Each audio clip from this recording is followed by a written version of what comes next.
Et bonjour à tous et bienvenue dans ce nouvel épisode de Bye Bye Patron, le podcast de l'immobilier, de la liberté et des gros billets. Et dans l'épisode du jour, j'accueille Nicolas, auteur et cofondateur du blog Avenue des investisseurs qui traite vraiment des différents domaines de l'investissement, bourse, SCPI, assurance vie, de la fiscalité, qu'on ait 20 ans, 40 ans, 60 ans ou 80, et en fonction de ses envies, de ses besoins et des différentes étapes de notre vie. Donc Nicolas, il m'a appris plein de choses parce que c'est vrai que moi, vu que je suis non résident fiscal, il y a des choses que je connais, il y en a d'autres que je connais pas.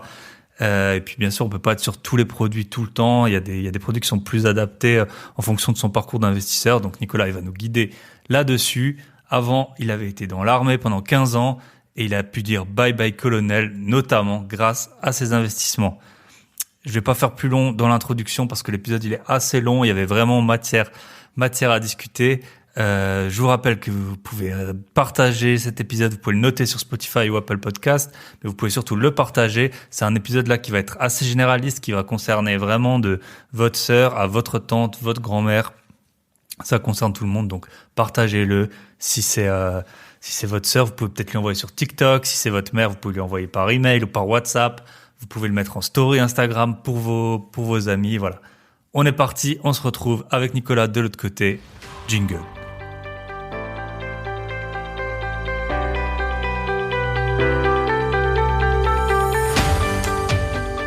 Et bonjour à tous et bienvenue dans ce nouvel épisode de Bye Bye Patron. Et aujourd'hui, j'ai un invité que je suis ravi d'accueillir sur le podcast en la personne de Nicolas, créateur et co-créateur du site Avenue ou du blog Avenue des investisseurs. Salut Nicolas, comment vas-tu? Salut Thibaut, ça va et toi? Et, euh, et donc, Nicolas, via son site, il transmet beaucoup de conseils, que ce soit pour les débutants ou les personnes expérimentées dans le domaine de l'investissement. Donc, on va voir avec Nicolas comment opter pour de bonnes stratégies d'investissement. Avant de démarrer, si tu pouvais, Nicolas, te présenter rapidement et nous partager ta première ou une de tes premières expériences professionnelles pour voir comment ça s'est passé et puis peut-être un peu les contraintes auxquelles tu t'attendais Ouais. pas, auxquelles tu as dû faire face. Bah, ça s'est pas super bien passé. Non, j'ai Nicolas, 38 ans, j'ai un enfant qui a 2 ans et demi. Je suis marié. J'ai eu un parcours un peu marrant et rocambolesque. Non, mais la vie, c'est pas une ligne droite. À 20 ans, je me disais, à 25 ans, je ferais ça. À 30 ans, je ferais ça. À 35, 40 ans, j'avais déjà un plan tout prévu quand j'étais jeune. Et finalement, rien s'est prévu comme passé. J'ai divorcé il y a 5 ans. Je me suis marié il y a 2 ans. C'était pas la vie réserve bien des surprises. Et pareil, niveau professionnel, je m'étais lancé dans une carrière militaire quand j'avais 22 ans, officier. Donc, je suis passé rapidement par Saint-Cyr, mais très rapidement, 3 mois. C'est une formation de spécialiste parce que je ne suis pas un guerrier. Je suis à la base, je suis financier.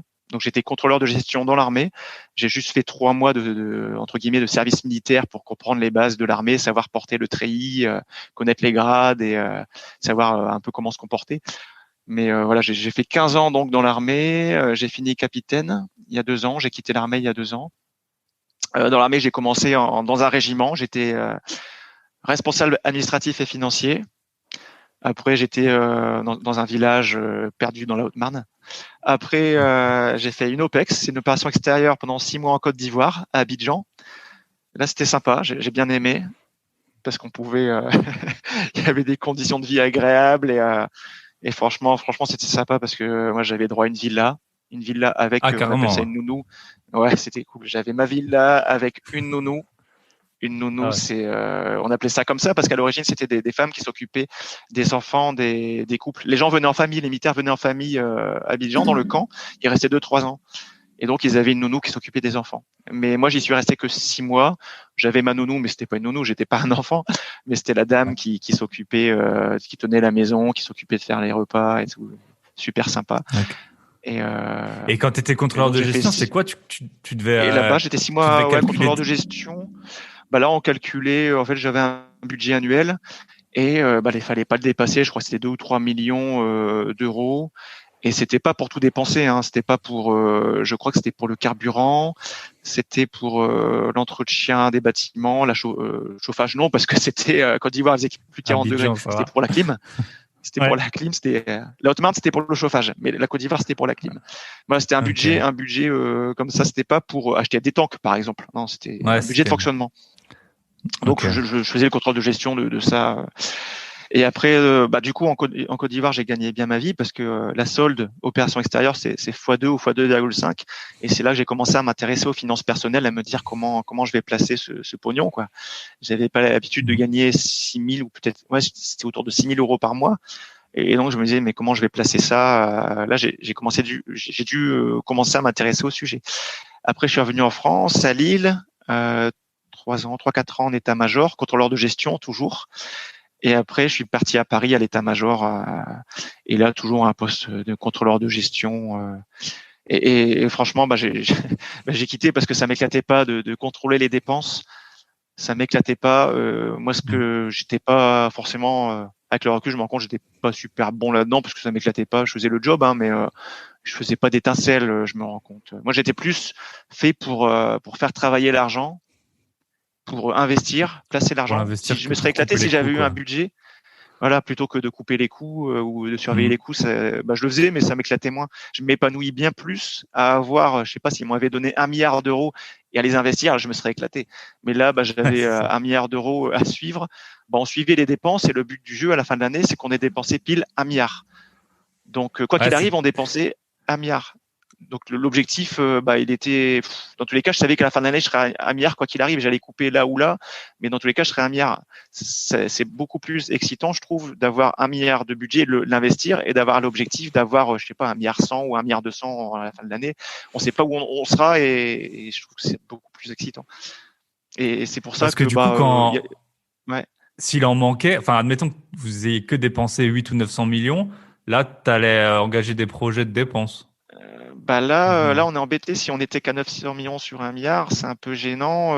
L'année prochaine, le budget, on va nous dire, ah, vous voyez, vous aviez trop, on vous coupe le budget, vous n'avez pas besoin d'1 milliard. 900 millions, ça suffit.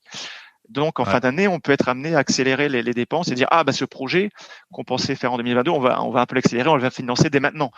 Parce que si Ouais. on n'atteint pas 1 million, le Bercy va dire, non, mais vous avez trop d'argent.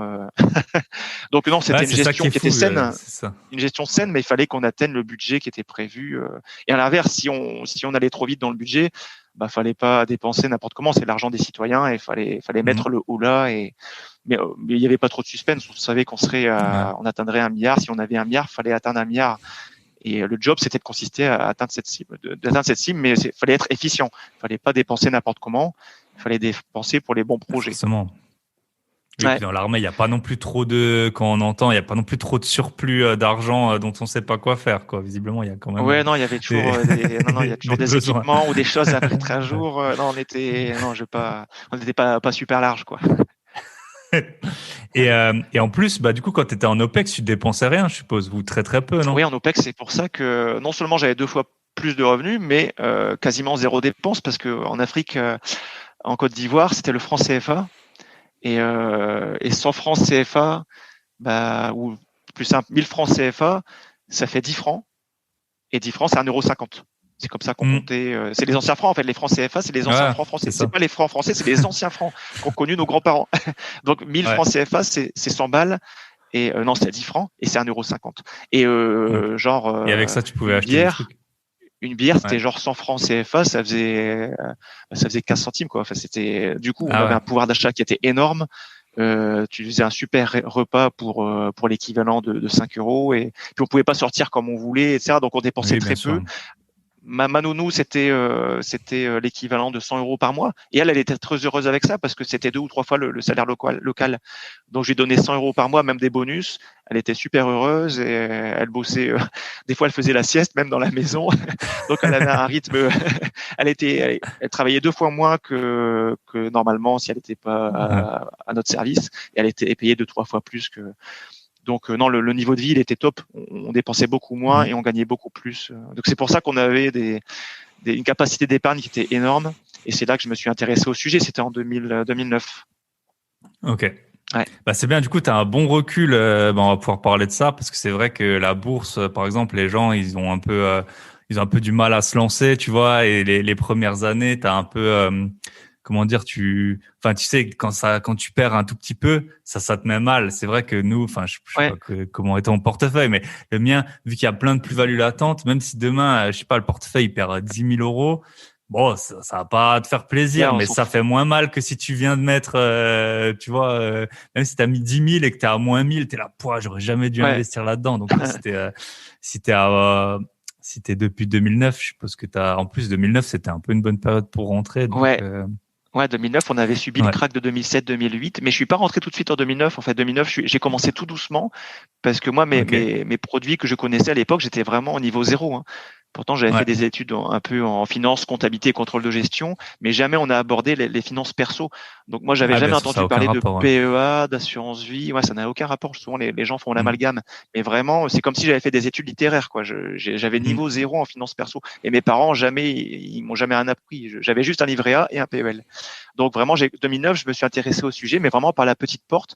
J'ai juste ouvert une assurance vie.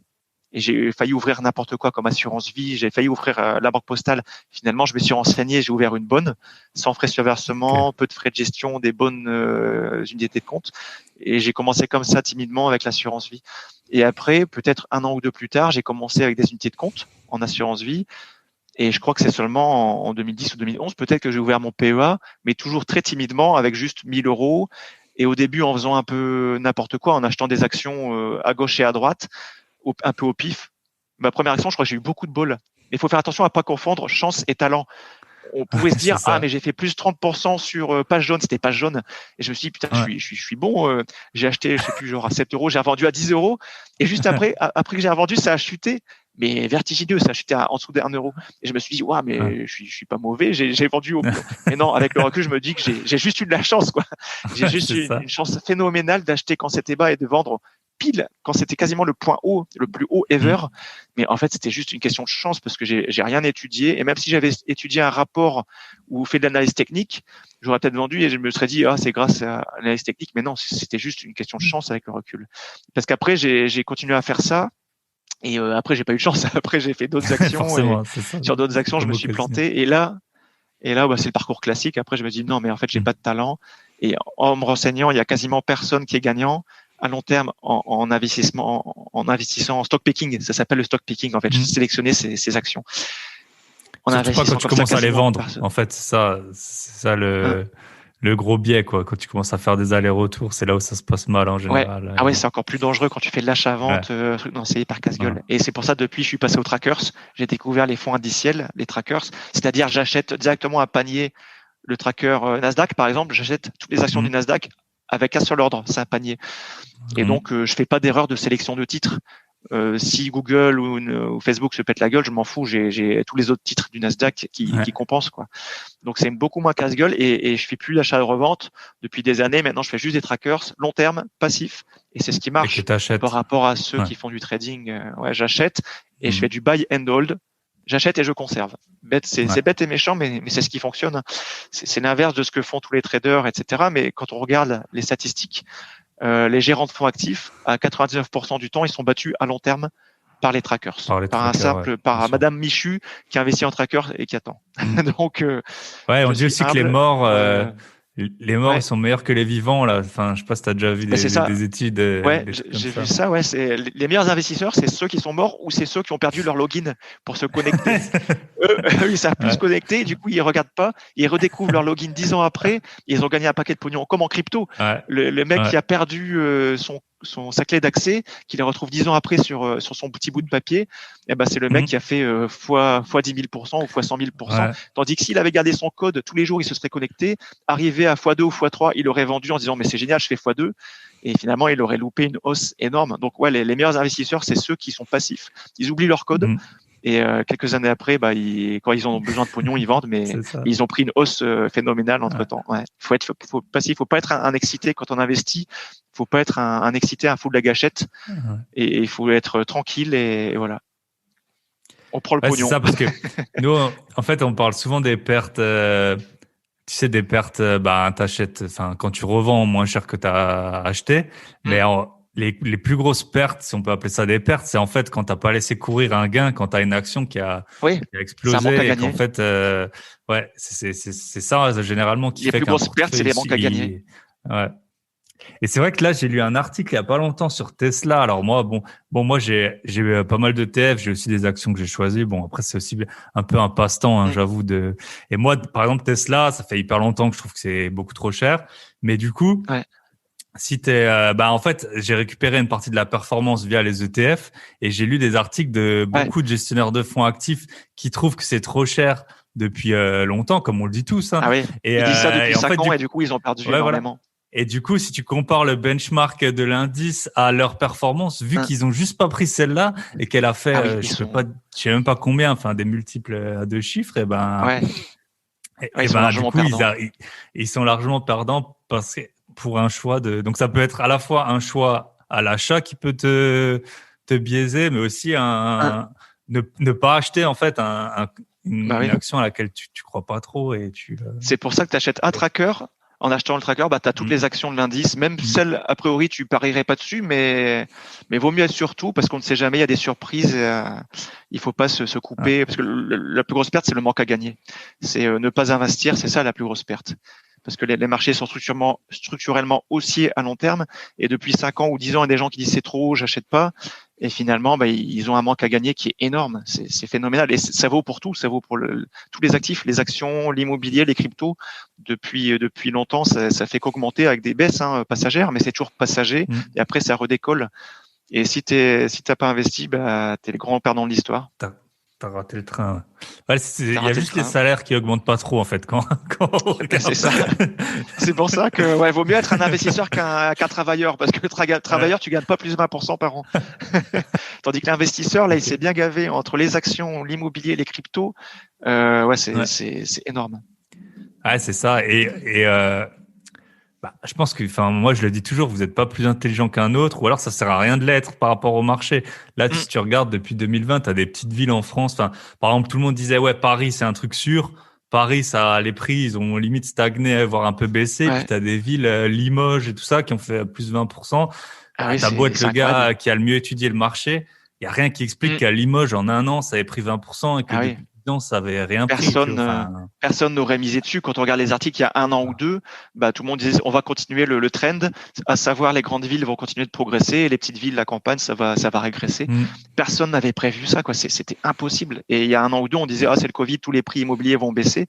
Ben non, ça a augmenté encore un truc de fou partout, sauf dans les grandes villes, sauf Paris. Paris, ça a stagné, voire un peu baissé en un an. Et enfin, personne ne pouvait le ouais. savoir. Ça, c'est pour ça qu'il faut être investi un peu partout sur tout le marché parce que c'est totalement imprévisible. Le futur est totalement Hmm. imprévisible. Tout ce qu'on sait, c'est qu'on a les grandes tendances historiques depuis le début du capitalisme, depuis plus de 100 ans. On sait que les actions, ça monte à long terme. On sait que l'immobilier, ça monte à long terme. Les actifs progressent à long terme.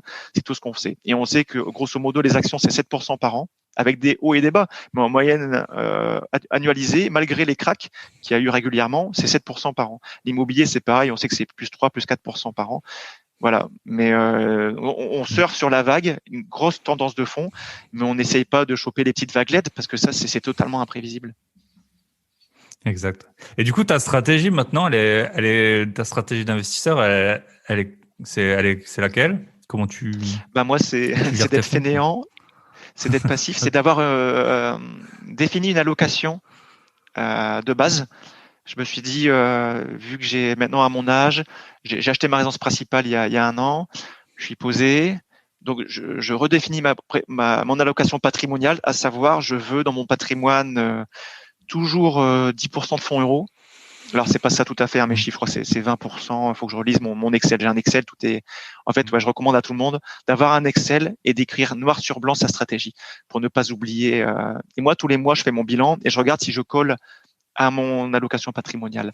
Et je crois que c'est 20% de fonds euros, 40 ou 35% IMO, 35% actions. Donc là, ça fait 90% et à peu près 5-10% d'actifs exotiques, atypiques. Là-dedans, je compte les cryptos, notamment les cryptos, l'or. Je m'autorise peut-être un peu de forêt plus tard. ce que j'appelle les actifs atypiques, ouais, ça reste les cryptos dedans. Mais en gros, j'ai une allocation patrimoniale X% fonds euros, Y% actions, Z% IMO et Z' pour l'exotique. Le total fait 100%. Okay. Et je veux pas m'écarter de cette allocation parce que je considère que c'est mon projet. Je veux beaucoup d'actions. Si on totalise actions, IMO, crypto, ça fait à peu près 90%.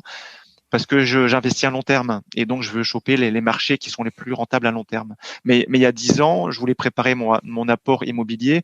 J'avais plutôt autour de 50% de fonds euros parce il me fallait de l'apport. Le fonds euro, c'était garanti à capital. Ça rapporte pas beaucoup, mais c'est une garantie en capital et j'avais besoin de cet argent pour un gros apport immobilier. Voilà, donc à chacun d'avoir sa propre allocation patrimoniale et après, c'est juste être passif. Ce qui fait la performance, en fait, c'est l'allocation, c'est de me dire, je veux 90% entre les actions, l'IMO et les fonds et les cryptos. Et ça, je n'en démords pas. À long terme, je vais suivre ça tous les mois. Je veux rester collé à cette allocation. Et c'est ça qui fait la performance. Et après, dans les actifs, OK, pour les actions, je vais prendre des trackers. Les actions, en fait, j'ai 90% trackers et 10% bac à sable. Comme tu disais tout à l'heure, j'aime bien aussi un peu jouer sur certaines actions et je m'autorise 10% en bac à sable. J'ai des actions, par exemple, LVMH, j'ai Amazon. Voilà, j'ai quelques actions, mais 10% parce que je sais que je suis pas forcément un bon trader et je préfère avoir 90% de fonds de portefeuille trackers. Et ça fait mieux généralement que mes 10% d'actions. Donc, pour ma poche action, c'est ça. Pour ma poche immobilier, j'ai beaucoup de paires papier. J'ai 3 SCPI et je compte investir encore sur 2-3 SCPI différentes en 2022. Les SCPI, c'est des sociétés civiles de placement immobilier. C'est par exemple, j'achète une SCPI qui s'appelle Immorente, qui pèse 3 milliards d'euros, qui a plein d'appartements dedans, plein de bureaux, plein de commerces. Et il me reverse les loyers tous les 3 mois. Et moi, j'ai rien à gérer, c'est la société de gestion qui gère. Donc encore une fois, c'est passif. Je suis un investisseur passif. Et ces CP, tu les as à crédit ou tu les as en... Je les ai à crédit. Ouais, c'était pour le levier de l'endettement. Pour moi, l'immobilier, il faut le faire à l'endettement. En fait, toute ma capacité d'épargne, c'est pour les actions et un peu les cryptos. Et toute ma capacité d'endettement, c'est pour l'immobilier. Comme ça, je fais travailler beaucoup plus d'argent. Mon épargne, je veux pas la sacrifier. Ça serait un peu bête de la dépenser pour l'immobilier, alors que l'immobilier, je peux l'acheter à crédit. Et je fais travailler beaucoup plus d'argent. À 1% d'intérêt en plus, quoi. Enfin, plus ou moins. Ouais, en plus, maintenant, on s'endette à 1%. Donc, en effet, ça serait dommage de... Je préfère placer mon argent à 4% ou à 7% sur les marchés et emprunter à 1% et l'investir en immobilier. Ça serait dommage de griller, je sais pas, 100 000 euros d'apport en immobilier, alors que je peux emprunter à 1%, je mets mes 100 000 à 4% ou à 7% en bourse, quoi. Ouais, c'est ça. Et mon immobilier, donc c'est tout à crédit, des SCPI, et peut-être un appartement locatif à Paris ou en région parisienne. En 2022, je suis en train d'étudier ça. Ouais, j'aimerais bien faire du LMNP. Pour nous, c'est la meilleure niche fiscale bien sûr, pour toi aussi, je pense. En immobilier, c'est ce qu'il faut faire. Le LMNP, c'est vraiment le cheat code incroyable pour avoir 0 revenu imposé. Au lieu de se taper normalement en tranche 30%, normalement c'est 30 plus 17,2 de prélèvements sociaux. Je serais presque à 50% d'impôts, tandis que là, je vais être à 0% d'impôt sur les revenus locatifs parce que je fais du LMNP et que je vais optimiser avec l'amortissement comptable. Donc ouais, pour l'immobilier, je fais comme ça. Les cryptos, je m'embête pas, je suis aussi passif. J'ai pris des trackers en crypto-monnaie, un tracker qui regroupe les 5 plus grosses cryptos du marché. Ça s'appelle HODL, HODL, et ça regroupe les 5 plus grosses cryptos du marché. J'ai pris les poids lourds parce que je suis pas assez compétent pour choisir des altcoins ou des shitcoins. Je m'y connais pas assez, je suis passif et je considère que c'est les 5 poids lourds qui ont le meilleur couple rendement risque, qui m'offre une bonne renta et en même temps pour moins de risques que les autres. C'est ça, si voilà ma stratégie performance de l'Ethereum par exemple, parce que là j'ai regardé, j'ai fait le bilan un peu de mon année dans l'épisode là de cette semaine et l'Ether, tu te dis c'était déjà le deuxième plus grosse crypto et puis elle a fait elle a pris sur l'année des dizaines de pourcents, si c'est pas plus que 100% même. Donc et du coup ça c'est les cryptos, c'est en fait tu les investis en euros. Enfin tu passes pas par une plateforme style Binance, Coinbase ou quoi. Non. En fait je suis un peu fainéant.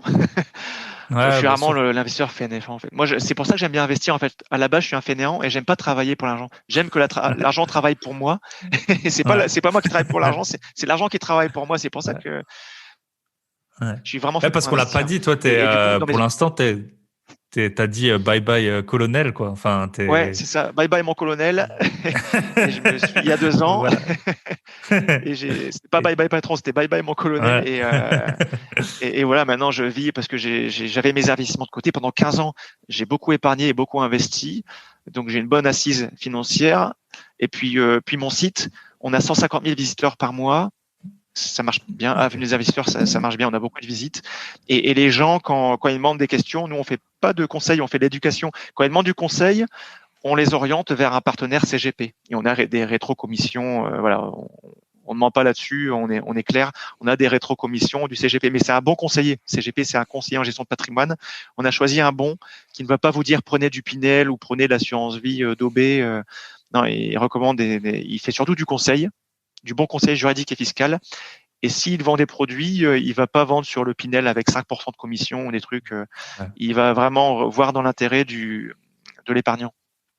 Donc c'est quelqu'un qui a notre même approche de l'investissement. Donc on est raccord là-dessus. Voilà, ouais. Depuis 2 ans, du coup, j'ai quitté l'armée. Et c'est ça. Je vis de ma passion en fait. J'ai investi beaucoup, donc j'ai mes revenus financiers qui tombent tous les mois et en plus j'ai des revenus avec le site et c'est ma passion qui me nourrit et ça m'éclate bien plus de rédiger des articles qui sont lus par plein de gens plutôt que de faire du contrôle de gestion, quoi. Et je pense que j'ai plus d'impact pour la société. Les gens, ils lisent le site, ils savent comment investir et les gens me remercient par mail. J'ai reçu une boîte de chocolat hier. Je suis hyper heureux, quoi. Dans mon boulot, on m'a jamais donné de boîte de chocolat avant.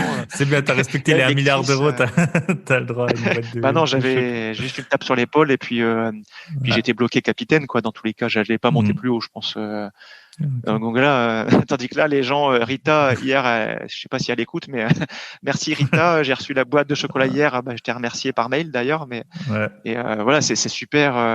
On a de la gratitude et c'est génial, quoi. Ah, c'est ça la puissance d'Internet, tu vois, 150 000, mais c'est incroyable, c'est une ville comme Nancy, tu vois. Enfin, je veux dire, c'est énorme, 150 000 par mois. Il y a 2 ans, par mois. Il y a 2 ans, on n'avait rien, quoi. On avait 10 visiteurs par jour et c'était la famille, les amis et ça faisait pitié. Et on disait on va arrêter. Ça fait 6 mois qu'on écrit. C'était hyper fatigant. On a rédigé plein d'articles, de faire plein de choses et on voyait pas le résultat. C'était un peu déprimant, à vrai dire. Et puis ça a décollé. Là, il y a 1 an, il y a 2 ans à peu près, 1 an ou 2, ça a commencé à décoller. 10 000 par mois, 30 000 par mois, 50 000. Et là, on est à peu près à 150 000 par mois et on se dit on a bien fait de s'accrocher. Et puis voilà, les Français apprennent plein de choses parce que c'est pas leur banquier qui va leur expliquer ça. Il y aurait un gros conflit d'intérêts. Le banquier peut pas expliquer d'aller choisir une autre assurance vie qui est mieux, qui a moins de frais. Sinon, il a plus de clients. Exact. Pareil, le vendeur de Pinel, il peut pas dire comparer cet investissement avec un LMNP dans l'ancien. Il peut pas dire ça, sinon il vend pas son Pinel. Donc il y a plein de conflits d'intérêts partout. Et nous, moi-même, j'étais dégoûté par ça quand on a voulu me vendre du Pinel et de l'assurance vie d'OB en 2009. J'étais dégoûté, j'ai appris et je me suis dit, voilà, faut que je crée mon site, je vais expliquer ça à tout le monde. On l'a créé avec Ludovic, qui est, lui, il est chercheur en biologie. Rien à voir, mais comme moi, il est passionné par l'investissement. On s'est dit, on va créer notre truc et on va expliquer aux gens qu'il faut comparer et qu'il faut connaître les bases de la fiscalité. Et sinon, on se fait pigeonner toute notre vie et sinon, on reste dans la rat race toute notre vie. Ouais. C'est ça. Et c'est un bon équilibre. Lui, du coup, il travaille encore et puis je suppose qu'il est satisfait. Il fait encore des missions. Biologie s'éclate aussi dans la biologie. C'est le pur chercheur, mais en même temps, il s'éclate aussi à rédiger les articles et à expliquer comme lui, c'est plus l'investissement en bourse. Et il s'éclate à expliquer ça aussi. Il a les devis. C'est ça. Je pense que si on peut donner un conseil, c'est quand on te propose un produit. Demande-toi, faut toujours se poser la question qui gagne quoi et comment et dans quel cas.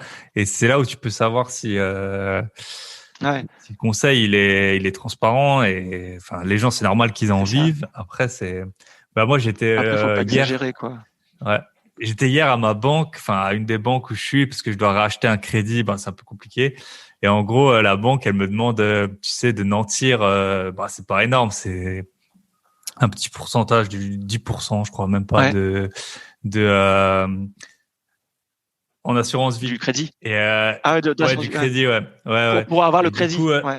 Pour avoir le crédit et après soit 10 ans, quand tu auras le capital qui sera remboursé à cette hauteur, tu peux récupérer l'argent. D'accord.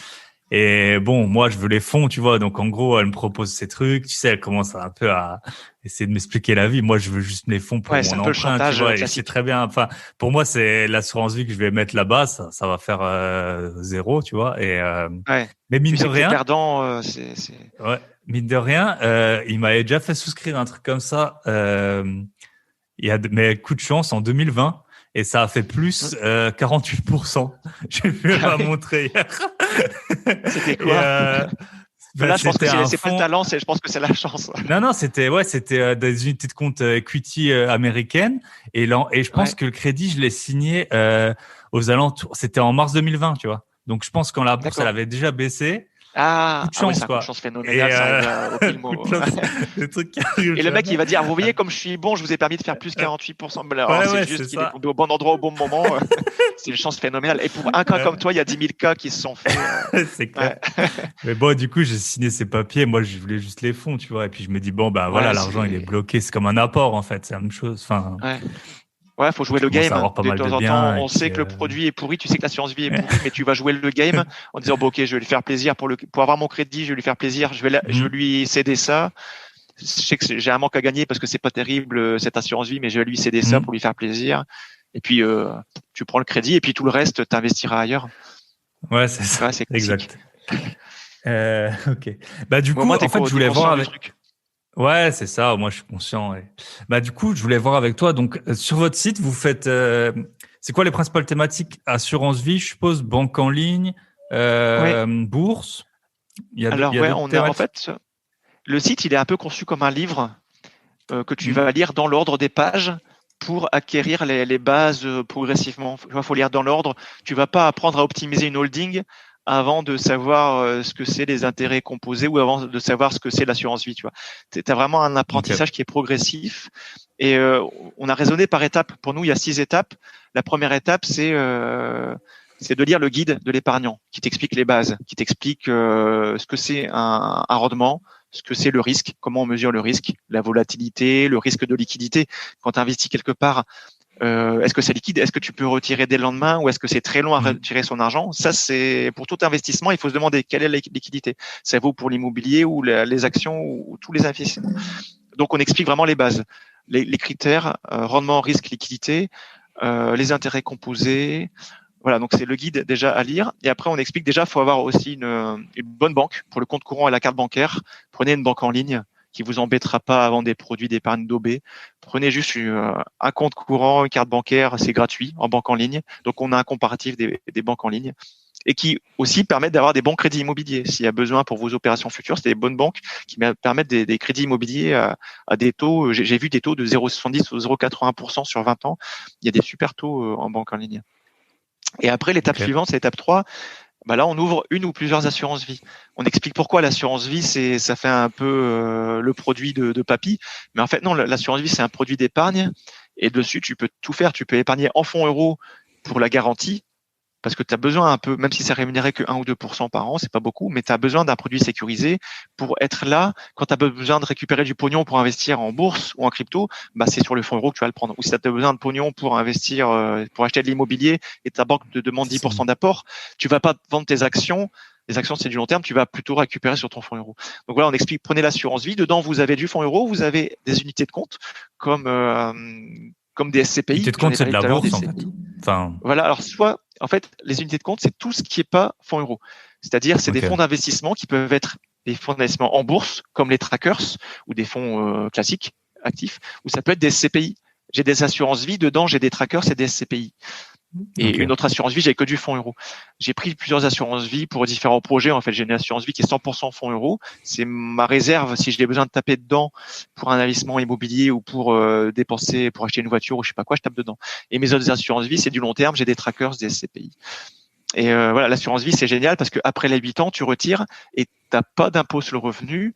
Si tu retires après les 8 ans et sous un certain seuil d'abattement annuel, ben c'est expliqué, c'est peut-être un peu compliqué là, c'est de la fiscalité, mais si tu retires en dessous de 9 200 € plus-value par an, T'as pas l'impôt sur Pour les revenu couples, dessus. c'est ça, hein, 9200 Pour les c'est pour les couples. Et couples. 4600 si Ouais. tu es célibataire. Ouais. Et c'est de la plus-value seulement. Donc tous les ans, je retire 30 000 euros par an. Ça fait, quand tu sors de la rat race, quand tu es libre financièrement, tu retires 30 000 euros par an si tu veux. Tant que tu as moins de 9 200 euros de plus-value dedans, eh ben c'est bon. T'as pas d'impôt sur revenu dessus si tu es en couple. Super. Sinon, c'est 4600. Ouais, Donc super. l'assurance vie, pour nous, Et, ça reste le produit et- d'épargne de base. Ça, c'est la troisième étape. Et après, quatrième étape, vu que tu es familiarisé avec plus de produits, tu vas partir sur la bourse. Alors la bourse, tu peux investir dessus via l'assurance vie, mais tu vas aussi investir dessus via le PEA. Le PEA, c'est vraiment la niche fiscale. Avec l'assurance vie, c'est ce qu'il y a de mieux en France. Tu ouvres un PEA, plan d'épargne action, et là, après les 5 ans, tu peux sortir les plus-values, c'est non imposable, autant que tu veux, tu n'as même pas de seuil d'abattement. Et quand tu fais de l'achat-vente dans ton PEA, même si tu achètes, tu vends tous les jours, tu n'as pas de plus-value.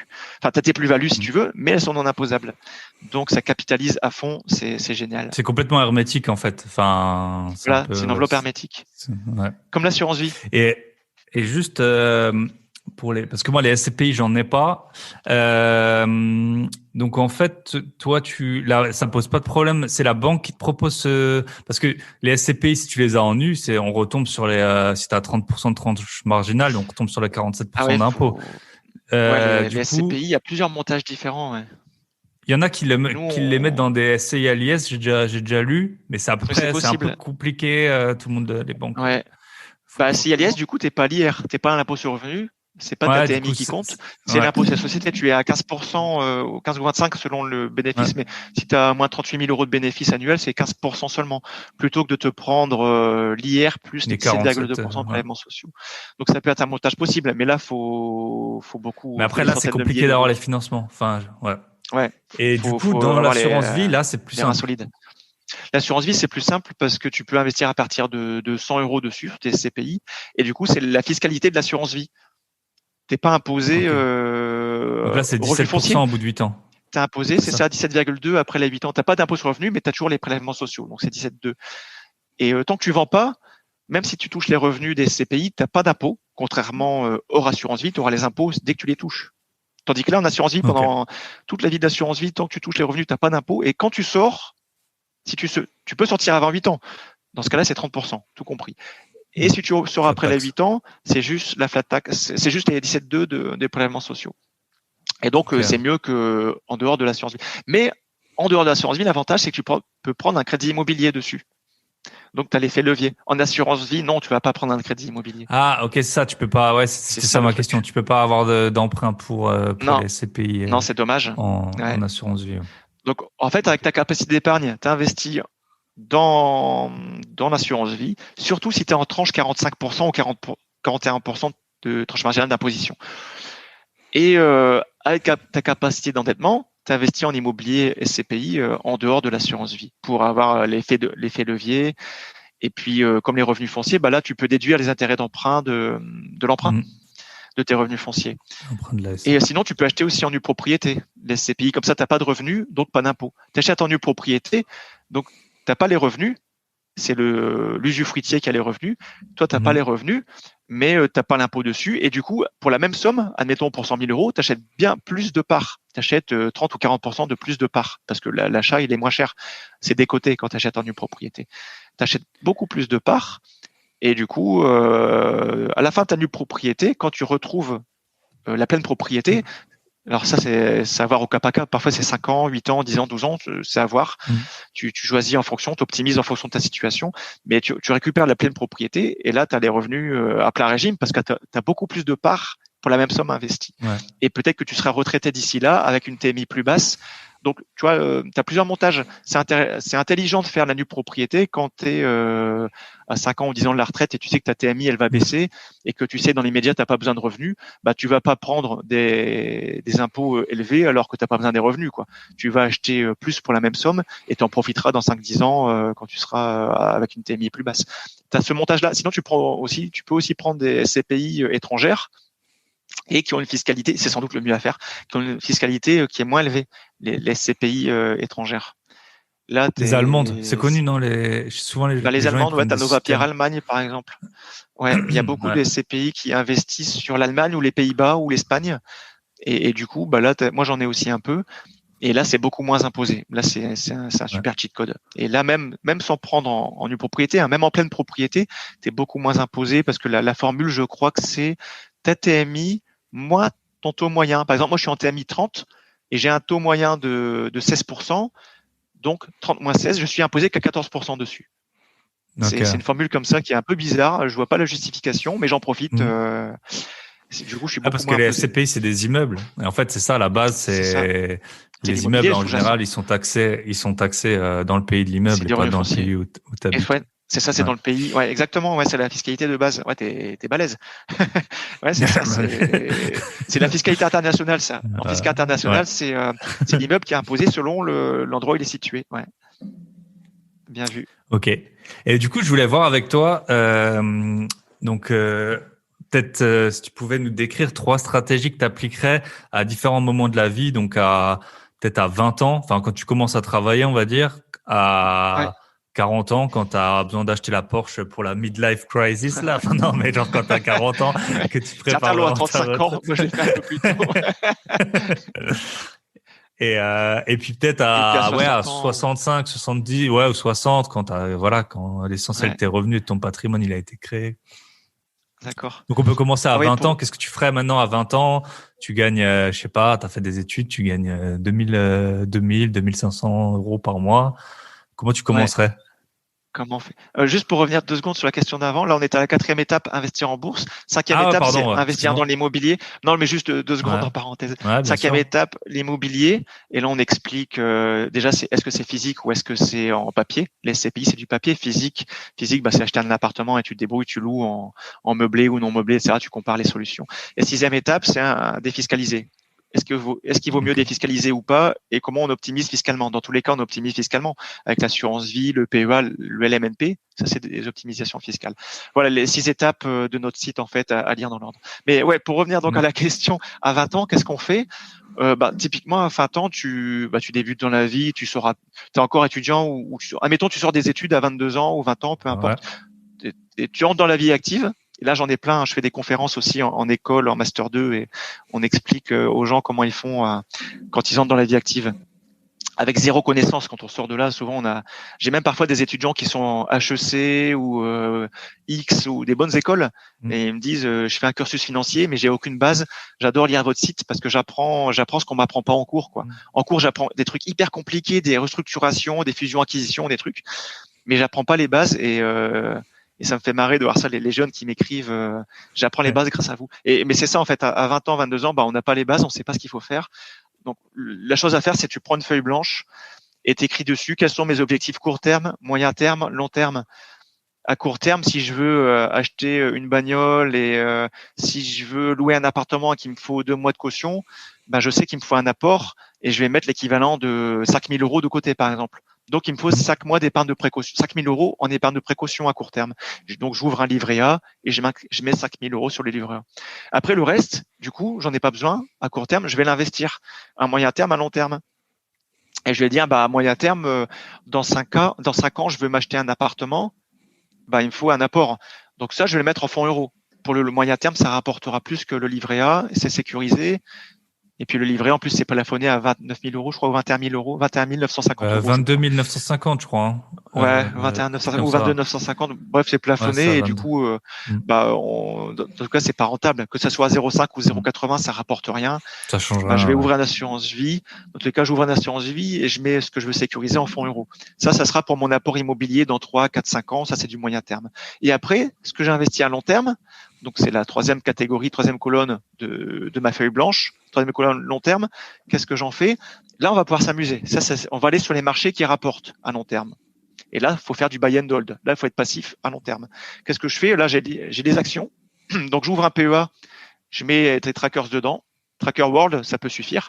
Tracker World, on a investi sur les 1600 plus grosses sociétés mondiales. Donc dedans, on retrouve Facebook, Tesla, Amazon, tout ce que tu veux, les GAFA, le Nasdaq. On retrouve aussi les valeurs stars en France. On retrouve LVMH, Kering, le luxe à la française qui marche super bien depuis des années. Le luxe, c'est des performances de fou. Ouais, j'ai des Voilà, actions donc LVMH, je confirme, ça a ouais, j'en bien ai monté. aussi. On kiffe. Et c'est Tous les ça. ans, je me dis, mais c'est encore pris 50% cette année, c'est pas Ouais. possible, mais je Mais tu te garde. dis, c'est pas Et tous possible, les ils ans, ça vendent fait pas deux encore fois une plus perte. de sacs. Enfin, Mais ils font 2 fois plus de profit ou je sais pas, mais c'est incroyable. ouais. En Mm. fait, c'est ça, ça montre qu'il y a de plus en plus de riches dans le monde. Mm. Le capitalisme marche bien et il y a de plus en plus de riches. Il y a la classe moyenne qui galère, sans doute, mais il y a de plus en plus de Mm. riches, de millionnaires et de milliardaires. Et ces gens-là, ils font marcher le luxe, mais c'est incroyable. Donc bref, PEA, un simple tracker world, ça peut faire l'affaire. Tu es exposé à 1600 actions d'un coup, plutôt que d'acheter au hasard des actions. Tu prends tout le marché et tu es passif. Donc ça, c'est pour la bourse, long terme. Et en même temps, l'assurance vie aussi, tu peux investir dans les unités de compte. Une bonne assurance vie, on les compare, les meilleures assurances vie sur ADI. Venus des investisseurs, on a un comparatif, on les compare. Bah là, tu retrouves les meilleurs trackers, les meilleures assurances vie pour investir en tracker, c'est en immobilier. Long terme. Et pareil, long terme, bah, tu as l'immobilier, avec ou sans Mm. crédit, mais c'est mieux de prendre le crédit immobilier. Mais là, tu vas te dire, j'ai 22 ans ou j'ai 20 ans, je vais acheter dans 3-4 ans ma résidence principale. Peut-être que je me ménage, faut pas que j'entame ma capacité d'endettement. Parce que si j'achète ma résidence principale dans 5 ans, je vais peut-être pas me mettre à la gueule maintenant pour acheter un appartement et le mettre en location ou des SCPI. Peut-être que j'en prends un petit peu, mais je vais pas trop empiéter sur ma capacité d'endettement. Je vais juste en prendre, par exemple, je sais pas, 10, 20 000 ou 50 000. Moi, j'en ai pris 100 000 euros avant d'acheter ma résidence principale, mais je savais que j'avais une bonne capacité d'endettement et que même en amputant ma capacité d'endettement de 100 000 euros, ça me gênerait pas pour acheter ma résidence principale. Mais donc, à chacun de calculer en fonction de sa capacité d'épargne et sa capacité d'endettement, à chacun de calculer combien il peut investir en immobilier. Si, par exemple, je peux emprunter 300 000, parce que 300 000 euros d'endettement, c'est peut-être l'équivalent de 3 000 ou 4 000 euros de revenus. Il faut faire le calcul. Mais Ouais, si je 300 peux 000, ça emprunter doit être 300 000 euros, 1500, ça doit être un peu moins de 2000 euros de 1500 revenus de peut-être. remboursement, Ouais, donc, c'est peut-être 3 000 euros de revenus dans ces eaux-là, ou si ouais, c'est 1 000 euros de remboursement, ça fait 3 un 000 peu euros de plus, ouais. revenus. Ouais. Mm. Admettons 300 000 euros, bah, je sais que si je veux emprunter pour ma résidence principale 200 000, ben, je Mm. peux investir juste 100 000 euros dans l'immédiat avec ma capacité d'endettement. Sinon, ça va trop consommer ma capacité d'endettement pour ma résidence principale. Donc voilà, faut investir dans Mm. l'immobilier, mais en pensant à ça. Dans quelques années, je vais acheter ma résidence principale, donc je me réserve une petite poire pour la soif. Voilà, donc ça c'est le long terme. Dans la côte de long terme, j'ai les actions, l'immobilier et pourquoi pas un peu de crypto. Et là, Mm. nous, on est un peu bon père de famille sur Avenue des investisseurs. On dit 5-10% du portefeuille. Maintenant, quand on est jeune, pourquoi pas être plus dynamique. Mais ça, faut l'assumer parce que c'est hyper Ouais, bien volatile. sûr. Et si on veut avoir 30% de crypto, pourquoi pas. Mais faut l'assumer. Il faut bien dormir la nuit, quoi. Mm. Et pour nous, c'est du Ouais, long c'est ça, terme. parce que les cryptos, tu sais, t'as les mèmes là sur Internet avec le vieux qui boit son café, là, je sais plus comment il s'appelle. Genre, il dit, ouais, Ouais, je vois la je gueule vis du mec. ouais, il dit, les cryptos, c'est génial, j'ai 25 ans, je me suis jamais senti aussi bien. C'est vrai que tu peux perdre très vite, un mois de salaire en un 30% jour, en quoi. 2 Hein. jours. Enfin, Ah ouais, ouais, ça va ouais, hyper vite. Hein. Surtout quand tu as un gros c'est- patrimoine, ouais, une journée de volatilité, ça peut te prendre 2 mois de revenus, quoi, quand tu as un gros ouais, patrimoine. Il y a un c'est même aussi où exactement tu ça. vois le chien qui boit son café au milieu des flammes. Et il dit nice, nice, tout va bien, nice. Il boit son café au milieu des flammes. Et ouais, il faut être hyper serein quoi, quand tu Ouais. es investi là-dedans parce que les cryptos, en fait, c'est 10 fois plus volatile que les actions. Déjà, si vous n'avez aucune Mm. expérience des marchés, commencez juste par un tracker world. Déjà, voyez si vous arrivez à vivre la volatilité du tracker world, c'est à peu près 1%, plus Mm. ou moins 1% par jour. Si vous supportez bien Mm. ça, vous passez aux cryptos. Les cryptos, c'est considéré qu'une journée à plus ou moins 5%, c'est normal, ou même plus ou moins 10% dans la journée. Bon, Mm. c'est un peu volatile, mais c'est presque normal, quoi. Tandis que en Ouais, c'est action, ça. plus ou moins 5% action dans la journée, c'est hyper rare. C'est un marché hyper tendu. Mais Surtout sur un la tracker crypto, en c'est plus qui normal, quoi. lisse, ouais, Le qui lisse tracker, les ça lisse, performances. donc en mode Ouais. normal, c'est plus ou moins 0,5 ou plus ou moins 1% par jour, quoi, le tracker. Mm. Et plus ou moins 5% par mois. Tandis que les cryptos, ça peut être plus ou moins 10% par jour et plus ou moins 50% par mois. Ouais, Donc, c'est ça. ouais, faut être prêt. Faut être prêt mentalement, quoi. C'est pas le livret A. Hein. Si Ouais. Madame Michu, elle a l'habitude du livret A, qu'elle va sur les cryptos du jour au lendemain, bah, vaut mieux commencer Ça avec va lui 50 faire euros. bizarre. Ça Ça va va lui lui faire faire bizarre, elle va pas bizarre. comprendre. Parce que 20 ans de livret A, ça fait pas une journée de crypto, quoi. C'est ça. Donc, Donc, ouais, voilà, à 20 ans, on commence, on ouais, découvre les joies de l'investissement et de la volatilité. ok. Et du coup, après, on va dire à 40 ans, admettons que tu as je sais pas, que tu as un enfant ou deux enfants qui ont, je sais pas, 7 ans. Ouais, bah là, ouais, c'est un peu mon cas, quoi. J'ai 37, 38 ans. T'as acheté ta résidence principale, t'es propriétaire avec un crédit, t'as un enfant ou deux, tu te dis, bah, dans 10 ans ou dans 15 ans, je dois payer les études. Bah là, pareil, tu reprends ta feuille blanche si tu veux, et tu refais un point sur ton allocation patrimoniale. Et tu te dis, bah là, j'avais X%, Y%, Z%. Je garde 10 000 euros, par exemple, en épargne de précaution, parce que j'ai une voiture, et si jamais elle lâche, voilà, j'ai les machines à laver. Parce que... bon, en France, on a quand même la chance d'avoir la sécurité sociale et le Ah, bien chômage. sûr. Dans le pire des cas, c'est pas comme aux US. Aux US, vaut mieux avoir 100 000 euros de côté en cash. En France, si tu as 10 000 euros, je pense que ça peut faire l'affaire, quoi. Sauf si tu as un train de vie, si à 40 ans, tu dépasses 30 000 euros par mois, ben, faut que tu aies 30 000 euros de côté en épargne de précaution. Mais si tu dépenses que 5 000 euros par mois, tu mets l'équivalent de 2 mois de côté, ça fait 10 000 euros. En livret A, ça suffit. Donc, tu mets ton épargne de précaution. Ça, c'est le court terme. Après, en épargne de sécurité, pour la sécurité, bah, tu mets peut-être 30 000 ou 30 000 euros en épargne de sécurité en fonds euros. Ça, c'est la soupape, c'est ta réserve. Si jamais il y a un crack action ou crypto ou immobilier ou quoi que tu veux investir, bah, tu tapes là-dedans. Tu tapes dans l'épargne de sécurité. L'épargne de précaution, non, Ok. tu la laisses pour vraiment les urgences de santé ou les urgences voiture ou je sais pas quoi. C'est que 5 ou 10 000 euros. Mais l'épargne de sécurité que tu as mis, les 20 ou 30 ou 50 000 euros en fonds euros, là, tu tapes dedans si tu as un crack action, immobilier ou une opportunité, tu vas taper dedans. Donc, il faut toujours aussi avoir des fonds euros. Et après, toujours pour le long terme, tu vas dire mon allocation long terme, bah, ça sera X% fonds euros, X% immobilier, Y% action et peut-être Z% crypto. Et là, tu vas découper en trois. Tu as un camembert. Moi, je mets des camemberts sur le site et même sur mon fichier Excel, j'ai mes camemberts, je surveille ça. Et donc, je vais mettre, je sais pas, mes SCPI. Moi, j'ai des SCPI, j'aime bien, je suis peinard, j'ai pas de locataire à gérer, mais je vais quand même peut-être m'acheter un appartement en LMNP en 2022.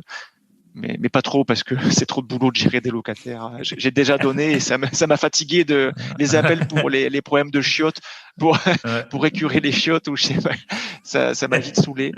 Donc j'ai revendu, mais ouais, tu vois, t'as l'immobilier, t'as les actions, là pareil, combien tu mets en actions, et c'est pour le long terme. Et ça, pour le long terme, quand t'as 40 ans, tu te dis c'est pour ta retraite par exemple, ou même si tu veux quitter la rat race dans 10 ans, à 50 ans, ben tu te dis je vais investir en actions pour 10 ans ou en immobilier pour 10 ans. Voilà, en fait, tu penses à tes échéances long terme. Est-ce que je veux quitter la rat race dans 10 ans, à 50 ans, ou est-ce que je me vois travailler comme un Français lambda jusqu'à 65 ans? Parce que là, on est à 62 ans, mais je pense que dans 10 ans, on sera 65. Ça va décaler. Au Donc, est-ce moins, que je ouais. vais travailler jusqu'à 65 ans? Je pense qu'on va, on va reprendre une dose. Plusieurs Donc, doses, je crois, ouais. ouais, De- ça va repasser à 63, 64, 65 et peut-être même 67. Donc, est-ce Ouais. que je veux quitter la rat race? J'investis encore pendant 10 ans à long terme. Et il faut bien, dans ce cas-là, il faut être offensif pour avoir un maximum de revenus. Ou est-ce que bah, tant pis, j'aime bien mon boulot, je veux bosser jusqu'à 65 ans, ou tant pis, je veux pas investir au truc. Et dans ce cas-là, on met quasiment rien en action, en immobilier. Et dans ce cas-là, il faudra travailler toute sa vie, quoi, jusqu'à 65 ans. Ouais. Et ça, c'est à C'est 40 ans. ça. Et aussi à un moment, je sais pas si tu as déjà vu, enfin, c'est toujours bien de remettre dans la balance, mais quand tu as commencé à investir tôt, au bout d'un moment, ça vaut presque plus la peine d'épargner, tu vois. Enfin, je veux dire, quand tu Mmh. commences à avoir un Ouais. patrimoine, Ouais, admettons que c'est tu as ça, 4, 5, exactement. Ouais. 600 000 euros d'actions, tu sais, Ouais. tu fais Ton fois effort 7%, d'épargne, ça il fait, devient marginal. ouais, il sert presque plus à rien parce qu'en fait, Ouais. ouais, peut-être que la bourse, elle va te ramener 30 000 euros par an et toi, tu peux Bah, épargner c'est que ça. 1000 euros par mois et donc, C'est exactement ça, ouais, ouais. c'est exactement ça cette année. Enfin, moi, je vais pas dire exactement, mais dans ma situation, j'ai un bon stock de patrimoine maintenant à 38 ans, forcément, en ayant épargné pendant plus de 15 ans, j'ai un bon stock de patrimoine et je me dis cette année, rien que les plus-values en bourse, ouais, ouais, j'ai des dizaines de milliers d'euros et du coup, ma capacité d'épargne, elle devient marginale. Je mets 1000 euros de côté par mois, mais ça devient presque marginal par rapport à mes gains, par rapport à mes plus-values que je peux faire en immobilier ou en crypto ou en et c'est ça c'est ça en fait la beauté du truc des intérêts composés. C'est qu'au bout de 15 ans généralement tu vois bien l'effet du truc et tu vois que le stock X% de ton stock bah ça rapporte plus que tes revenus du travail et tu te dis bah je vais pas m'emmerder à travailler pour 2000 euros par mois parce que c'est ce que je gagne maintenant rien qu'avec mes revenus du patrimoine Et c'est pour ça que c'est pour ça que c'est bien de s'en soucier à 20 ans ou 25 ans, parce qu'après à 40 ans t'es peinard et tu peux dire bye bye patron. Tu dis à ton patron, mais je m'en fous de votre augmentation. Vous voulez me proposer une promotion pour gagner 200 € plus par mois, mais si c'est pour gagner 5 heures ou 2 heures de plus par jour et d'avoir plus de stress, moi ça m'intéresse pas. Je préfère rentrer chez moi à 17h30 et d'être peinard, et parce que j'ai tellement de revenus financiers que 200 € par mois en plus, je m'en fous. Je préfère rentrer chez moi. Et c'est ça tout l'intérêt d'être libre financièrement et d'avoir un podcast Bye Bye Patron et de s'embêter à 22 ans à épargner et à investir. Parce que après à 40 ans, tu kiffes la life, quoi. T'es libre et ouais, tu puis fais après ce que même tu veux. ce travail, tu travailles, t'as plus le pistolet sur la tempe, quoi. Bah oui, Tu voilà. travailles de façon Ouais. détendue. Ça se trouve tu T'es travailles même détendu mieux, comme. ou alors tu peux essayer des nouveaux trucs. Voilà, c'est. Bah ouais, t'es tranquille. T'es pas obligé de choper les promotions ou d'être un susboule avec ton patron ou d'accepter n'importe quoi. Tu peux dire ah non, mais moi je reste pas travailler ce soir, je pars. C'est pour ça que c'était un peu tendu avec mon chef, mon colonel, quand je suis parti il y a 2 ans. Parce que j'avais un bon patrimoine et il comprenait pas. Il disait mais faut rester. Je dis non, mais moi je m'en vais là. 17h30, je vais chercher mon gosse à la crèche. Moi ma priorité, pardon, j'ai fini mon tableau Excel. 17h, il est 18h. Normalement je finissais le travail à 17h30. Je partais à 18h. J'ai fini mon tableau Excel. Je finirai demain sera une autre journée et là je dois chercher mon gosse à la crèche parce que j'ai pas de nounou pour le chercher. Il faut que j'y aille. Non, tu restes là. Il faut que tu. Mais non, je pars. Ah oui, je pars. Voilà. Puis après. Peu de temps après, on me proposait de rester. J'ai dit non, mais je quitte, je reste pas ici parce que j'ai d'autres priorités dans la vie. Maintenant, j'ai mon patrimoine qui me permet. Je leur ai pas dit ça hein, mais voilà, je savais que j'avais mon patrimoine, j'avais une bonne assise financière. C'est ce qui me permettait de partir serein, quoi. Et c'est ce que dit aussi un ami que j'ai interviewé il y a 1 an ou 2 sur ADI, sur Avenue des Investisseurs. J'ai interviewé, il a 45 ans. Il dit moi, je reste bosser. Mais pourquoi? C'est parce que j'ai une bonne mutuelle d'entreprise et parce que j'ai une bonne cantine et parce que j'aime bien aller à la machine à café avec mes collègues. C'est juste pour ça. Il dit c'est bon, maintenant je suis millionnaire, je m'en fous, j'ai 1,2 million maintenant de patrimoine, j'ai 30 ou 50 000 € de revenus financiers par an et mes revenus du travail, j'en ai plus besoin, quoi. Et si j'y vais, c'est juste parce que j'ai mes collègues avec qui je m'entends bien, j'ai la cantine, j'aime bien ma cantine et je quitte le travail tôt. Quand mon chef il me demande de rester, je dis non. Je m'en vais et voilà, je fais ce que je peux, quoi. J'arrive le matin à 9h30, je prends une bonne pause café et voilà. Et le mec qui a pas fait cet effort à 40 ans, non, il est encore comme un larbin. Enfin, pardon du terme, mais voilà. C'est ça. Moi, j'avais l'impression d'être un larbin. Et tu reçois les ordres et tu dis oui, tu dois être très très docile parce que tu as ton crédit immobilier à payer, parce que t'as pas des revenus en face. Et t'as que tes revenus du travail et du coup t'es hyper esclave de ton travail, tu peux rien faire, quoi. T'es victime. Et moi j'avais horreur de ce sentiment et dès que j'ai pu, j'ai quitté. J'avais horreur de ce sentiment, c'était horrible. Et parce que j'aimais pas tout mon travail. D'autres sont chercheurs en biologie ou médecins ou je sais pas, ils ont des travails qui l'éclatent. Là c'est une autre façon de voir la vie et là ils peuvent rester jusqu'au bout, jusqu'à 67 ans s'ils veulent. Ouais, bien sûr. Mais c'est toujours bien d'avoir le choix. Ok, cool. Et du coup si on en arrive aux 60 ans, là, tu as 60 ans, tu as la retraite et tu as des petits-enfants où ils vont arriver. Là, tu as d'autres problématiques. Là, 20 ans, tu veux investir à fond. 20-40 ans, tu investis et tout. À 40 ans, tu peux kiffer si tu as bien investi avant. Et à 60 ans, tu continues de kiffer, mais tu te dis, j'ai envie de transmettre. Moi, il y a plein de personnes âgées qui m'écrivent, qui ont 60, 70, 80 ans. Je crois que la plus âgée, elle avait 87 ans, je crois, qui nous a écrit. Elle allait elle-même sur Google, elle faisait ses recherches et elle disait, je veux transmettre à mes petits-enfants. Et souvent, c'est ça, à 60, 65 ans, 70 ou plus, tu veux transmettre. Tu as déjà un bon patrimoine, tu veux transmettre.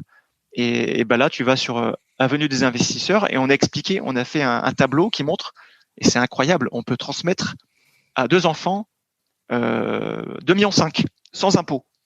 Quand tu es en couple avec 2 enfants, 2,5 millions sans un seul euro de droit de succession, donation. Si tu optimises bien avant.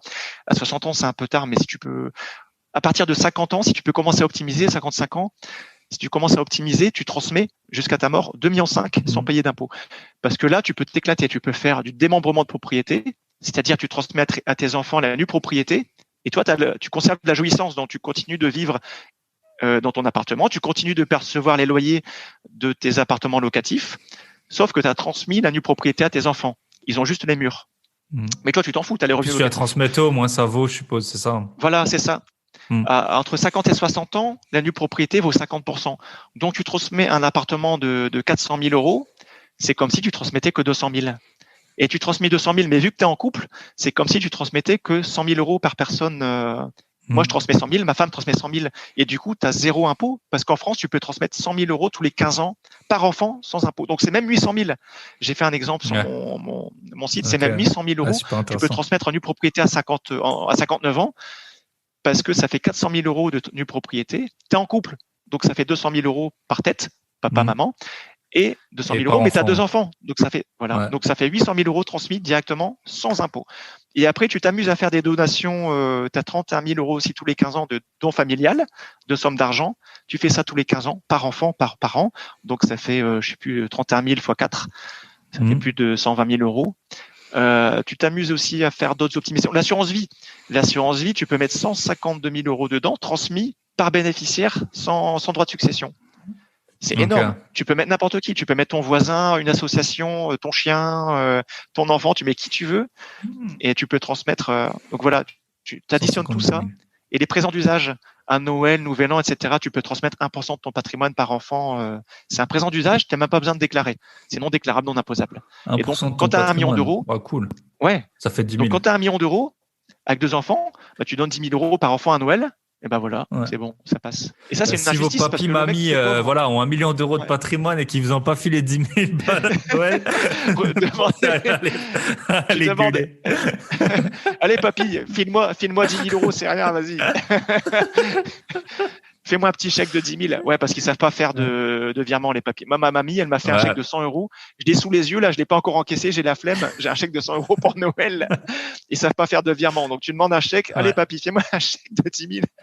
Et oui, ça, c'est un peu injuste parce que Madame Bettencourt, elle va donner 1 million d'euros à sa fille. Bah, c'est bon, présent d'usage, moins de 1%. Tandis que t'es smicard, t'as 10 000 euros de livret A. Si tu donnes 100 euros à ton fils, c'est limite si c'est pas un présent d'usage et tu dois déclarer, quoi. C'est un peu injuste, ce truc de présent d'usage. Mais c'est la loi. C'est comme ça. Donc, les gens qui connaissent bien la loi, à 60 ans, ils vont vers nous ou ils se renseignent sur notre site, ils lisent, ils peuvent se gaver. Ils peuvent transmettre 2,5 millions tranquille à leurs enfants, leurs petits-enfants sans impôt. Et celui qui connaît pas la loi, qui veut juste transmettre 500 000 euros, qui prépare pas, qui attend la mort, et là, il va devoir payer des droits de succession.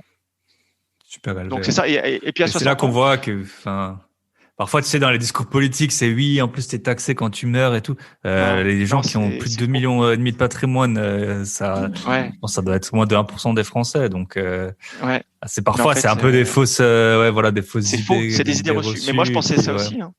Je pensais ça il y a 5 ans quand je m'étais pas intéressé au sujet. Je pensais ça parce que tout le monde disait à la télé, aux infos, les gens disaient putain, c'est vache, on est trop taxé en France à la succession. Mais non, c'est faux. On est trop taxé si on ne prépare pas et si on n'est pas informé. Mais si on est bien informé, t'inquiète pas que les gens qui sont millionnaires et qui connaissent bien le business, t'inquiète pas, eux ils sont bien entourés. Ils ont le notaire, ils ont l'avocat fiscaliste. T'inquiète pas que eux ils transmettent, c'est fluide. Il y a pas d'impôt, t'inquiète pas. C'est ça. Mais c'est Madame Michu qui est pauvre et qui a juste 100 000 euros qui veut transmettre et qui va dire on est trop taxé.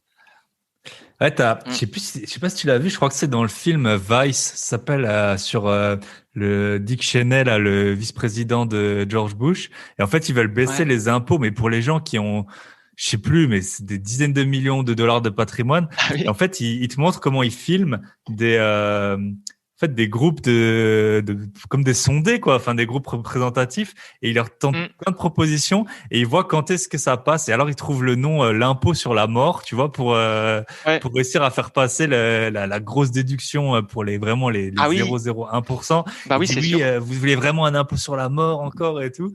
Et là, les gens ils sont vraiment scandalisés et du coup ils arrivent à faire passer alors que ça concerne vraiment une. C'est juste. C'est ça, c'est juste les éléments de langage, en fait. T'es démagogique, tu donnes juste des éléments de langage, tu appelles ça une taxe sur la mort, sans expliquer ce que c'est. Les gens disent, oh non, c'est pas bien. Mais en fait, si tu expliques ce que c'est, avec comme on a mis dans mon article, avec un exemple chiffré, les gens vont dire, non, mais en fait, c'est pas beaucoup taxé. En fait, il faut plus taxer que ça, ils vont dire. Il faut plus taxer les riches. En fait, les gens, les pauvres défendent les riches en disant que c'est trop taxé. Ils sont en train de défendre les riches.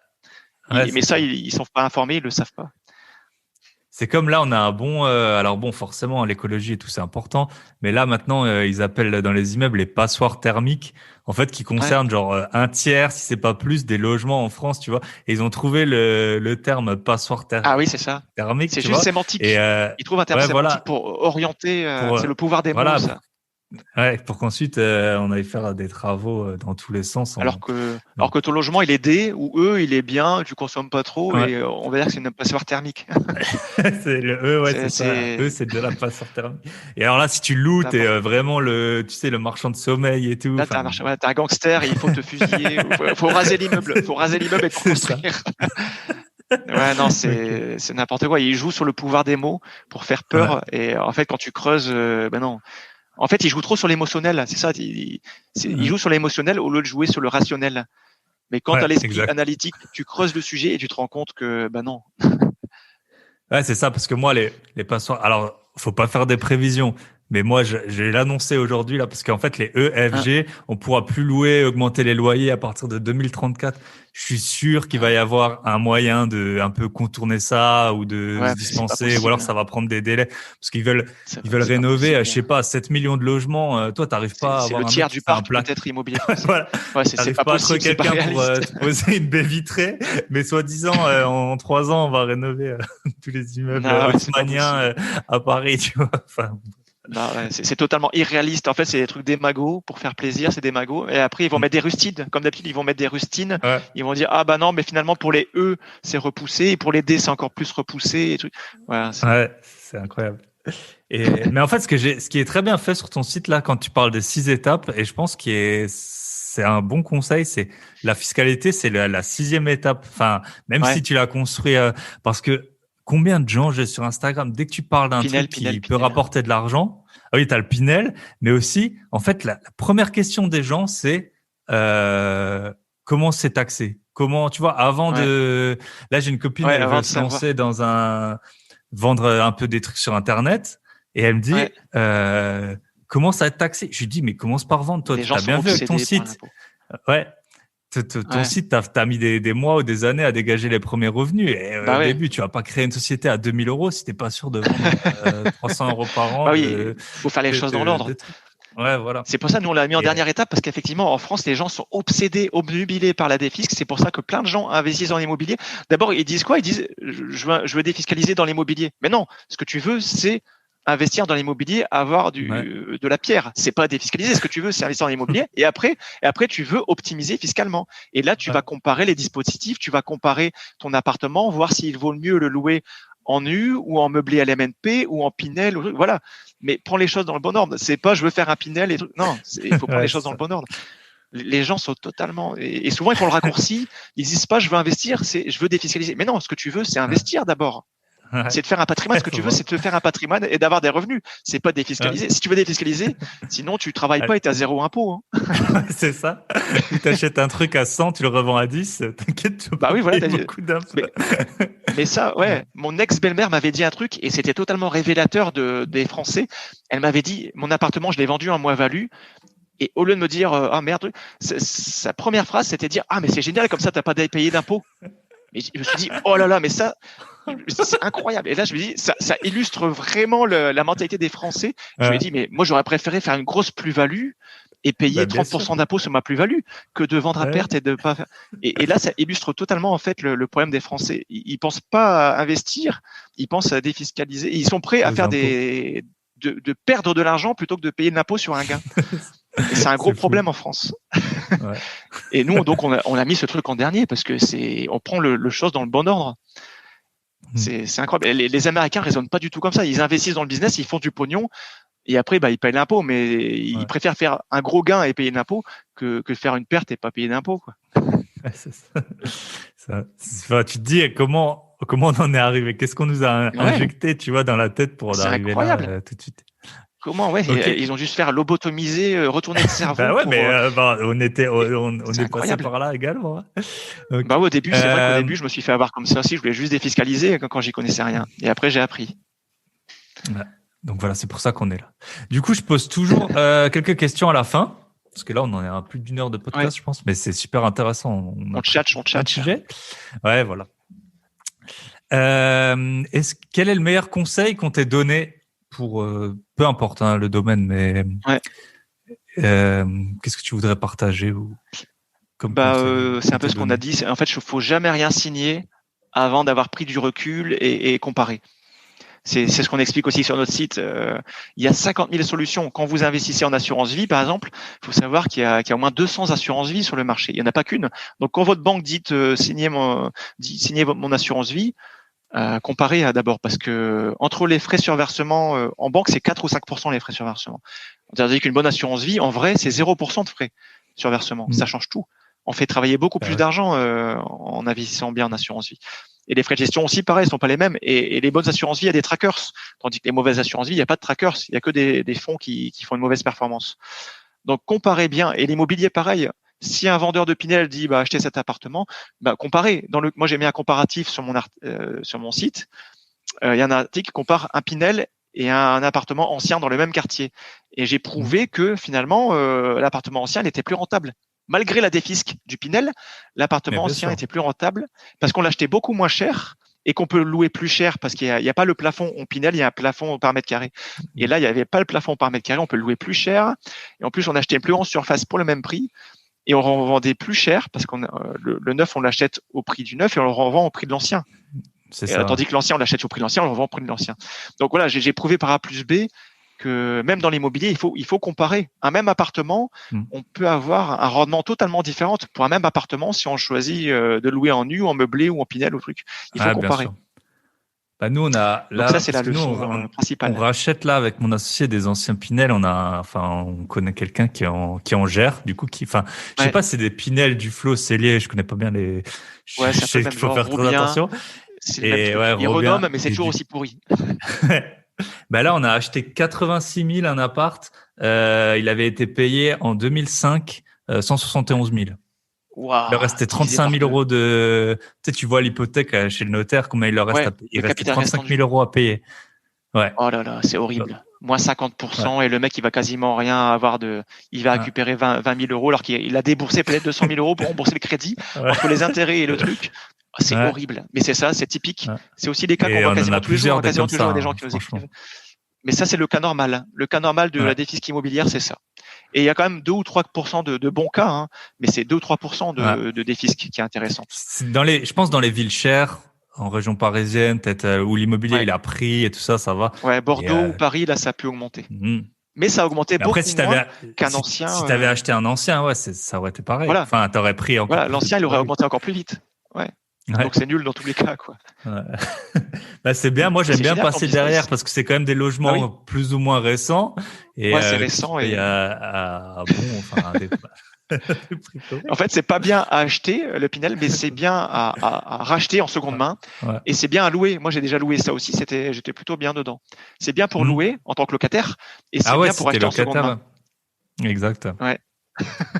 Mais c'est la baisse pour les acheteurs de première main. Mais bien joué ton business, c'est bien de racheter ces trucs. Ouais, c'est bon. On en a acheté plusieurs et jamais les vendeurs étaient là à l'acte. Donc c'était des vendeurs du sud de la France, de l'ouest de la France. C'est ça la défi, c'est des gens qui n'y connaissent rien en immobilier, qui achètent à l'autre bout de France. Et après ils ont honte, ils revendent mais ils veulent pas être présents, c'est la honte. Tu m'étonnes. Du coup, ils vont pas encore dépenser 300 euros de train. Ah oui, ils vont pas pour le champagne. Quoi. Ah, c'est horrible. Là. Il a perdu 50%. Écoute, et du coup, en général, je demande est-ce que tu as une lecture ou une ressource à recommander. Je vais dire ton site. avenuedesinvestisseurs.fr. C'est le meilleur.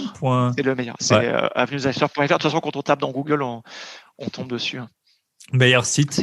Meilleur site. On tape meilleur site du monde dans Google, on tombe sur.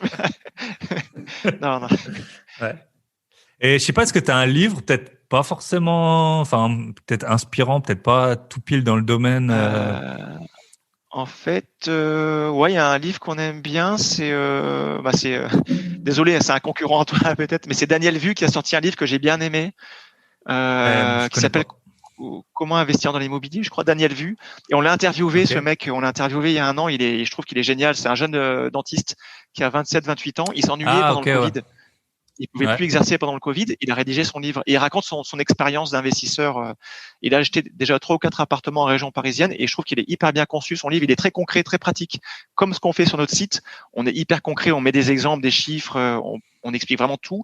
Et lui, dans son livre, j'ai retrouvé le même état d'esprit. Il explique la théorie, mais il explique à chaque fois la pratique. Avec des chiffres, comment déclarer fiscalement. Il met même des captures d'écran, des déclarations fiscales. et il donne aussi un fichier Excel. Enfin bref, j'ai trouvé qu'il est très bien fait, très clair et très pratique. Ok. Et sinon, comme ressource, Xavier Delmas, que j'aime bien pour la bourse. On l'a interviewé aussi, Xavier Delmas. Il est très bon. C'est un investisseur long terme en bourse. C'est un ancien trader. Et lui-même, il a la même optique que nous, quoi. Il faut investir à long terme. Il faut pas faire d'achat-revente du trading. Alors que lui-même était trader. Hein. Il faut pas faire d'achat-revente trading. Il faut investir à long terme. Il faut faire plutôt des trackers. Le même état d'esprit.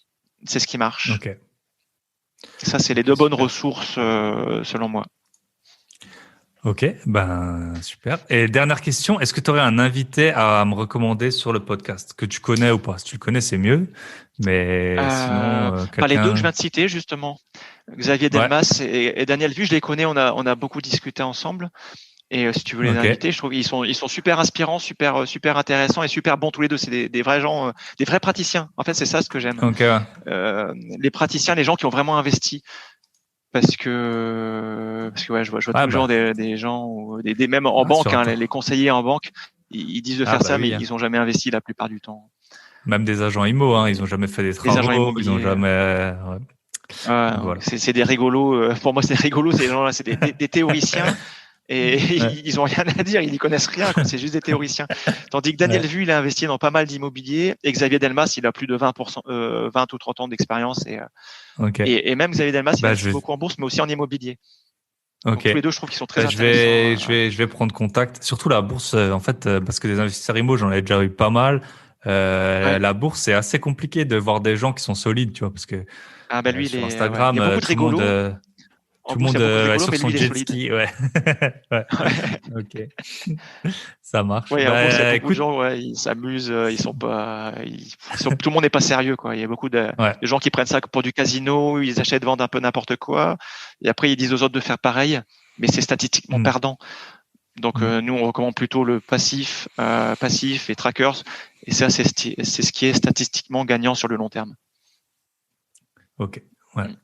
Eh ben, écoute, Nicolas, ça m'a fait super plaisir de t'avoir sur le podcast. Moi aussi, on s'est bien marré. Et puis, à très bientôt et merci pour ton temps. Et bonne semaine. Merci. Bye bye. Et puis salut les auditeurs, auditrices.